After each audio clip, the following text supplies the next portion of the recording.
¿Qué nos reserva el futuro?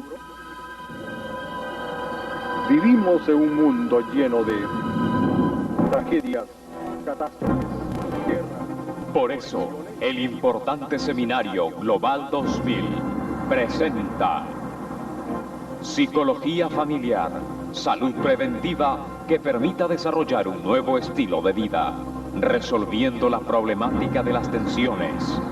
Y en los albores del siglo XXI, un análisis imparcial y realista de las apasionantes revelaciones y profecías de Jesucristo frente a un nuevo orden mundial. Cuán bueno es encontrarnos otra vez a través de la pantalla para poder estudiar, escudriñar la palabra de Dios en este día, en esta gran profecía, predicciones de la historia humana. Saben, amigos, Dios en su misericordia quiere que conozcamos realmente las profecías. Hay un propósito, una razón, y la pregunta número 1 de nuestra lección lo recalca, y es bueno que nosotros también podamos escribir allí en el papel. Dice, ¿cuál es el propósito que Dios tiene al darnos las profecías? Daniel, vamos a leer este pasaje de San Juan capítulo 14, el verso 29. Y ahora os lo he dicho antes que suceda, para que cuando suceda creáis.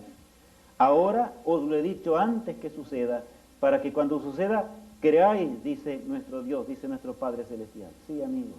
O sea, Dios anhela que podamos tener fe.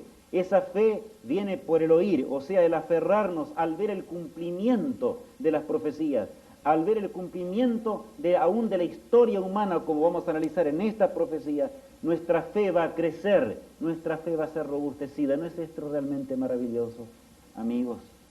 ¿Cuántos seres humanos hacen todo lo que pueden por conocer la historia? Muchos han aprovechado inclusive para hacer comercio y tratan de alguna manera de adivinar el futuro, pero puede ser que en algún caso algunas cosas acierten, pero pronto se dan cuenta que en realidad fracasaron porque en realidad las predicciones no se cumplen. Amigos, las profecías de Dios no son así. En realidad, cuando los historiadores analizan la historia, o muchos de ellos han llegado a la conclusión que la historia a través de su transcurso, su desarrollo, diríamos, tuvo periodos, o sea, los imperios tuvieron periodos en que, diríamos, se llamarían oscilaciones en la historia, su periodo de crecimiento o desarrollo del imperio, y allí Daniel lo está dibujando en la pizarra para que luego podamos comprobarlo. También su periodo de apogeo, o sea, el clímax realmente del imperio, y por último, la caída del imperio. Bueno, muchos historiadores han dicho, si podemos realmente conocer así la historia del pasado y cómo realmente esos periodos de crecimiento, apogeo y caída se van cumpliendo, entonces simplemente será sencillo, porque conociendo la historia del pasado, podemos llegar a interpretar la historia venidera, la historia del futuro. Pero amigos, ¿será que realmente esto se puede tener en cuenta o se cumple siempre? Analicemos un poquito la historia en este día. Vamos a comenzar desde el 605 a.C., o sea, el imperio neobabilónico. Encontramos que ese imperio fue un imperio poderoso, tuvo su periodo de crecimiento, desarrollo, su apogeo, pero termina en el 538 a.C., amigos. Allí, bajo los medos y persas, surge el imperio de Medo-Persia en el 538, como tenemos aquí en nuestro franelógrafo, ¿verdad?, que está un poquito desplazado hoy para que podamos entender mejor el tema simplemente. Medo-Persia dura hasta el 331 a.C. Y saben, amigos, ¿por qué en realidad encontramos esto? Encontramos de que ese imperio, aunque parecía, tuvo sus 3 etapas, la etapa de crecimiento, como tenemos aquí en la pizarra, ¿verdad? Crecimiento, apogeo, caída. Se termina en el 168 a.C. para dar cabida al surgimiento de un imperio gigantesco, el imperio de Roma, largo, fuerte, poderoso, que llega hasta el 476. También ese imperio tuvo su periodo de crecimiento y desarrollo, su apogeo, su caída, como encontrábamos allí, ¿verdad? Pero a partir de Roma, los periodos históricos no se cumplen más. Millones de seres humanos se han preguntado, ¿por qué? ¿Qué es lo que pasa?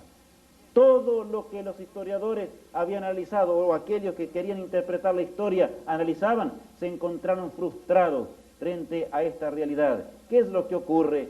Hay una visión, amigos, que puede explicar realmente esto. Una visión dada al monarca más grande que tuvo el imperio caldeo, cuna de la astrología, y me refiero al rey Nabucodonosor, que existió por allí, por el 605 a.C., y aquí que estaba en el imperio el profeta Daniel, que había sido llevado en el cautiverio, llevado desde Jerusalén hasta Babilonia, y a pesar de que se encontraba Daniel en ese cautiverio, se encontraba allí muchas veces presionado por las costumbres paganas de aquel imperio. Sin embargo, se mantuvo leal a Dios, se mantuvo leal al Rey del universo. Él sabía quién era su Padre Celestial, él comprendía el porqué de su existencia. Y amigos, después que Nabucodonosor un día tuvo una visión que Dios le mostró, la Biblia dice claramente que se encontraba Nabucodonosor molesto, estaba pensando en el futuro, pero estaba en su cama. Dice, vamos a leer el pasaje para poder entender mejor. Daniel capítulo 2, el verso 29, leamos. Estando tú, oh rey, en tu cama, te vinieron pensamientos por saber lo que había de ser en lo porvenir, y el que revela los misterios te mostró lo que ha de ser. Aquí dice, estando tú, oh rey, en tu cama, te vinieron pensamientos por saber lo que había de venir. O sea, Nabucodonosor quería saber el porvenir. Tenía la gloria en sus manos, tenía el poder inmenso de ese imperio gigantesco. Sin embargo, un día, yendo a su lecho en el descanso, no podía conciliar el sueño, como nos puede ocurrir a veces a nosotros, ¿verdad? Nabucodonosor se encontraba desesperado y decía, ¿qué será después de mí? Después de toda la vida humana es tan frágil, todo se termina. ¿Qué va a pasar con este imperio que ahora es gigantesco? Cuando yo deje de existir, ¿qué va a pasar? Soy un hombre finito como todos los demás. Y estando con esos pensamientos en la mente, he aquí que el Dios del cielo, que se acuerda del ser humano, desde su santuario, como leíamos en el tema anterior, ¿verdad?, en el día de ayer, he aquí que ahora le mostró una gran visión. El rey quedó impresionado por esa visión. Buscó sus magos, sus astrólogos, para que de alguna forma le interpretasen el sueño y le mostrasen el significado. Mas aquellos nada pudieron hacer, ni para revelarle lo que había soñado, ni tampoco para mostrarle acerca de su significado. Enfurecido el rey mandó a matarlos a todos. Pero he aquí que el profeta Daniel, el profeta de Dios, rogó que esperase un poco de tiempo. Él ahora habría de implorar al Dios eterno para que si era su voluntad le mostrase cuál era el sueño y también su interpretación. Y ahora Dios acudió, Dios le muestra a Daniel el sueño en primer lugar y también la interpretación de él. Vamos a leerlo a continuación. Se encuentra allí en el libro de Daniel, el capítulo 2, el verso 31 hasta el 35. Leamos, Daniel. Tú, oh rey, veías y he aquí una gran imagen. Esta imagen, que era muy grande y cuya gloria era muy sublime, estaba en pie delante de ti y su aspecto era terrible. La cabeza de esta imagen era de oro fino, su pecho y sus brazos de plata, su vientre y sus muslos de bronce, sus piernas de hierro, sus pies en parte de hierro y en parte de barro cocido. Estabas mirando hasta que una piedra fue cortada, no con mano, e hirió a la imagen en sus pies de hierro y de barro cocido, y los desmenuzó. Entonces fueron desmenuzados también el hierro, el barro cocido, el bronce, la plata y el oro, y fueron como tamo de las eras del verano, y se los llevó el viento sin que de ellos quedara rastro alguno. Mas la piedra que hirió a la imagen fue hecha un gran monte que llenó toda la tierra. Este sueño es impresionante, ¿verdad? Dice allí que Nabucodonosor vio en ese sueño una gigantesca estatua, una imagen, cuya cabeza de qué era, dice, de oro, el pecho era de plata, el vientre era de bronce, las piernas eran de hierro, y no terminaba allí, ¿no es cierto?, sino que también vio los pies, y los pies eran de una rara mezcla de hierro y de barro, dice aquí la Sagrada Escritura.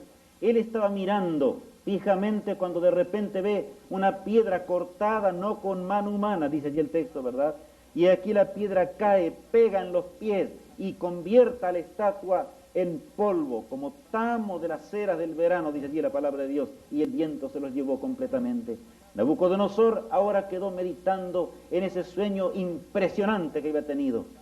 Pero amigos, el verso 36, Daniel, el profeta de Dios, le habla así: no es necesario, Nabucodonosor, que yo te diga mi opinión acerca de este sueño. No es necesario, Nabucodonosor, que yo te diga una interpretación privada. Así como también el Dios del cielo me mostró lo que tú soñaste, he aquí que ahora también te puedo mostrar, porque Dios me ha indicado y me ha mostrado realmente lo que significa esta gigantesca imagen que tú viste. Vamos a leer el verso 36.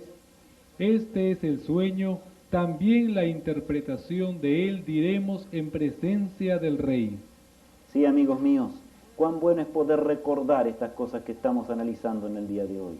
Ese monarca se sentía realmente como un ser que dominaba la tierra.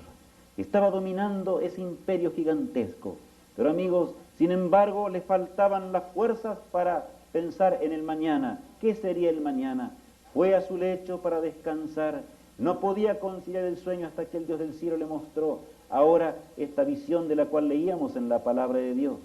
No podía encontrar forma de hallar quien le interpretase el sueño porque lo había olvidado, ni tampoco podía lograr que alguien le dijese lo que era verdaderamente su significado. De manera que ahora en su desesperación mandó llamar a los magos, astrólogos. Pero Daniel, que era profeta de Dios, buscando a Dios en oración, como debemos hacerlo siempre como cristianos, el Dios del cielo ahora le revela al profeta lo que habría de acontecer. Y es así que el profeta va hasta la corte para revelarle a Nabucodonosor lo que esto significaba. Y allí entonces, cuando le dice: estando tú, oh rey, en tu cama, te vinieron pensamientos por saber lo que ha de ser.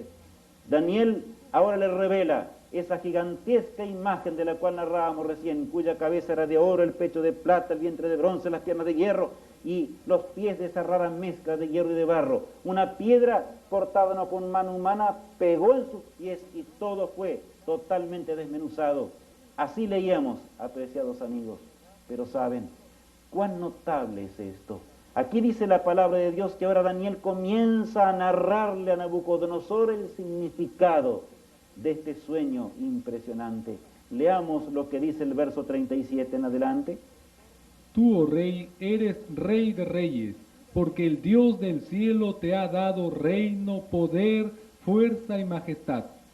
Y donde quiera que habitan hijos de hombres, bestias del campo y aves del cielo, Él los ha entregado en tu mano, y te ha dado el dominio sobre todo. Tú eres aquella cabeza de oro. Bueno, ahí es enfático, ¿verdad? Yo imagino al rey Nabucodonosor impresionado, mientras escuchaba al profeta de Dios, cuando le narra ahí: tú eres un rey que manejas todo, todo está en tus manos, el Dios del cielo ha colocado todo en tus manos. Tú eres aquella cabeza de oro. Estimado amigo televidente, entonces les pregunto ahora: ¿a quién significa ¿a quién representa la cabeza de oro de esta imagen?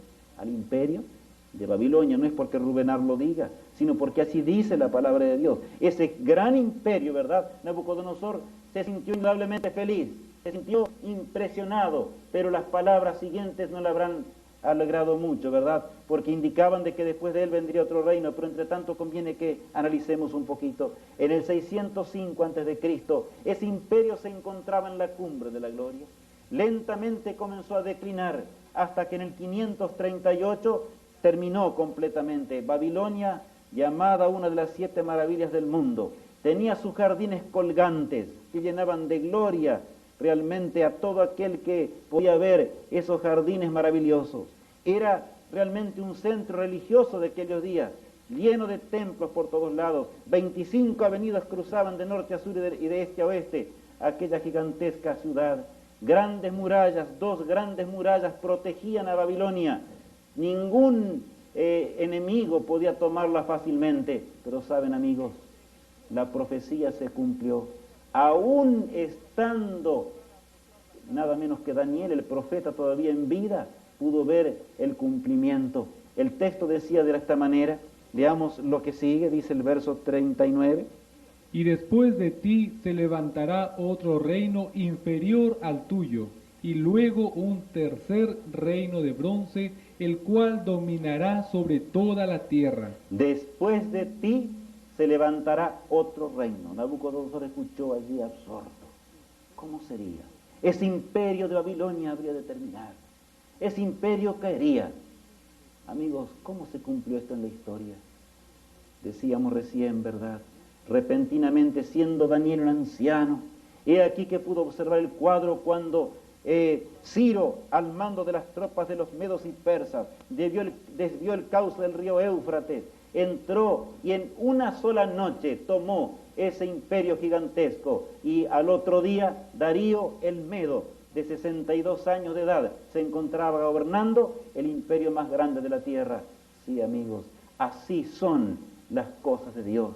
Y surgió ahora el imperio, ¿verdad?, de Medo-Persia, un imperio muy poderoso, que tuvo una extensión sumamente grande, pero saben, nunca llegó a brillar como brilla realmente el oro. El oro tiene mayor brillo que la plata, y hasta en ese detalle se cumplió la profecía. La profecía decía que habría de ser un imperio grande, como en realidad el pecho es grande, ¿verdad?, representado por un metal, el oro, en la cabeza de oro, el pecho de plata. En la plata nunca tiene el brillo del oro. Tampoco Medo-Persia tuvo el brillo que tenía ese imperio anterior. En el 331 hay 3 batallas que tenemos que recordar. La batalla de Gránico, Ixo y Arbela. Y un gran general, un gran conquistador, Alejandro Magno. A las tropas allí, al mando de las tropas de Grecia, tomaron al imperio anterior y Alejandro se encontró dominando la tierra. En ese tiempo, a los 25 años de edad, comenzó sus conquistas. Se dice que Alejandro a los 33 años había dominado todo lo que podía dominar. Lloraba porque no había otro imperio que conquistar. Sí, amigos. Sin embargo, la palabra de Dios hablaba de que vendría otro imperio más. ¿Saben? Grecia también tuvo su periodo de crecimiento, apogeo y caída. Así decía la palabra de Dios. Amigos, las cosas de Dios se cumplen. Lo que estamos analizando en este día no son cosas sencillas, sino tiene que ver realmente nada menos con la predicción de la historia. En el 168 antes de Cristo, ¿verdad?, surge en la batalla de Pitna. Podemos señalar esta fecha como especial para comprender esta profecía. He aquí que Grecia deja de ser bajo el imperio largo de Roma. Y ahora les pregunto, analizando mi propio cuerpo que tengo aquí, ¿verdad?, para que entendamos mejor, ¿qué es más largo, verdad? Las piernas. Esas piernas eran de hierro, decía aquí la Escritura, de manera que indicaba que ese imperio sería un imperio férreo, y por otro lado duraría mucho tiempo, y así fue, así se cumplió. Roma realmente llevó una disciplina de hierro en sus conquistas, en sus batallas. A los vencidos los aniquilaba. En el 141 a.C., en realidad aniquiló a los corintios, después los quemó, o sea, mutiló a todos los vencidos, hacía cuanto quería. Bajo ese imperio murió ¿quién? Nuestro Señor Jesucristo en la cruz del Calvario, amigos. Estoy señalando estas cosas para que podamos recordar simplemente esto, pero les hago una pregunta. ¿Habría de durar para siempre el imperio romano?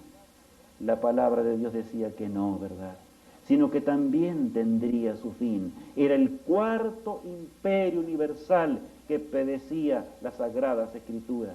Y ahora llegamos, ¿verdad?, a ese imperio romano en el 476 de la era cristiana, cuando cae bajo las 10 tribus del norte de Europa. Aquí debemos ir terminando por hoy, amigos, en realidad. Pero saben, es impresionante lo que dice la palabra de Dios. Vamos a leer a continuación, ¿verdad?, allí el texto 40, que tiene algo que decirnos. Leámoslo, Daniel.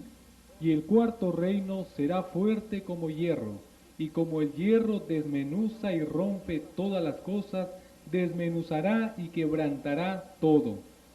Sí, allí dice claramente que ese imperio, ¿verdad?, habría de ser fuerte como el hierro, pero he aquí que vendría otro imperio. Allí se quebrantará todo, así se cumplió. El verso 41 habla de los pies de hierro y de barro.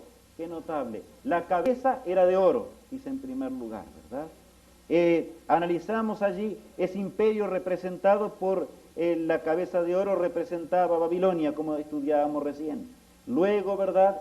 El imperio sería el que vendría, el imperio representado por el pecho de plata. Ya también dijimos el imperio que duró hasta el 538, el imperio de Babilonia, y luego surge el imperio de Medo-Persia hasta el 331, y surge el tercer imperio universal, representado por el vientre de bronce. El bronce tiene una característica muy especial. El bronce se termina, o sea, su brillo pronto pasa. Y amigos, así se cumplió de una forma realmente impresionante. La palabra de Dios decía, en realidad surgió con poder con Alejandro Magno, pero pronto se opacó, como el bronce se opaca, ¿verdad? Si no lo bruñimos. Y surge el cuarto imperio universal, el imperio romano, desde el 168 hasta el 476 de la era cristiana. Y entonces llegamos hasta ese imperio, ¿verdad? Yo diría el quinto imperio, pero amigos, el quinto imperio tendría una característica del todo especial, una característica muy particular. Allí el texto dice, la cabeza de esta imagen era de oro fino, su pecho y sus brazos de plata, su vientre, sus muslos de bronce, sus piernas de hierro, sus pies en parte de hierro y en parte de barro cocido. Recalca el pasaje, estamos recalcando simplemente lo que leíamos recién en la palabra de Dios. Y amigos, la profecía se cumplió con asombrosa exactitud. Y lo que viste de los pies y de los dedos, en parte de barro cocido del alfarero y en parte de hierro, será un reino dividido.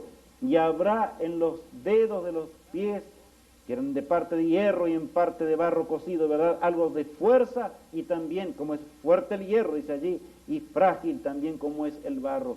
Sí, amigos, sería un reino, un quinto imperio, pero ya no sería más unido. Sería un imperio del todo especial. ¿Qué significado tiene la visión a partir de Roma en el 476 de la era cristiana? Amigos, es eso lo que veremos en el día de mañana. Cuán admirable es el lenguaje del cielo, amigos míos.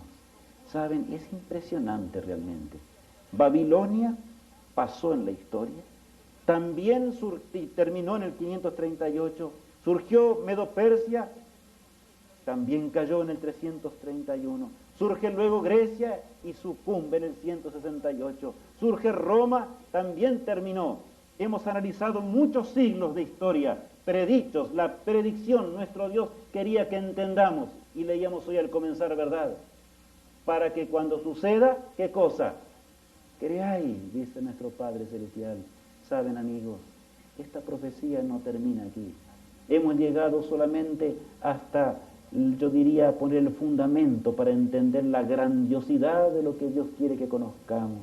Esta profecía se dirige en forma maravillosa, con certeza, con firmeza, hasta los días nuestros, hasta los días en los cuales realmente el mundo se encuentra en una condición muy particular y especial. Sí, amigos, ¿lo saben?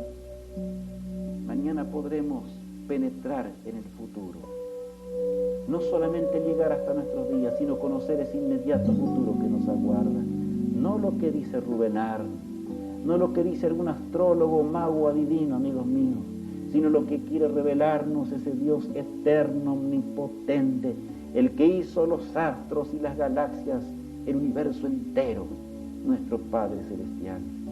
Amigo televidente, deseo que ese Dios omnipotente te acompañe, y a ti y a mí, más que nunca, que podamos de veras andar cerca de ese Dios infinito, a fin de que podamos tener fe y confianza en Él. Mañana seguiremos con la segunda parte del tema predicciones de la historia humana. Que Dios los acompañe, y será hasta entonces, en este mismo horario, ¿verdad? Y por este mismo canal. Hasta mañana. La revelación de Jesucristo que Dios le dio para manifestar a sus hijos las cosas que deben suceder pronto. Bienaventurado el que lee y oye las palabras de esta profecía y guarda las cosas en ellas escritas, porque el tiempo está cerca.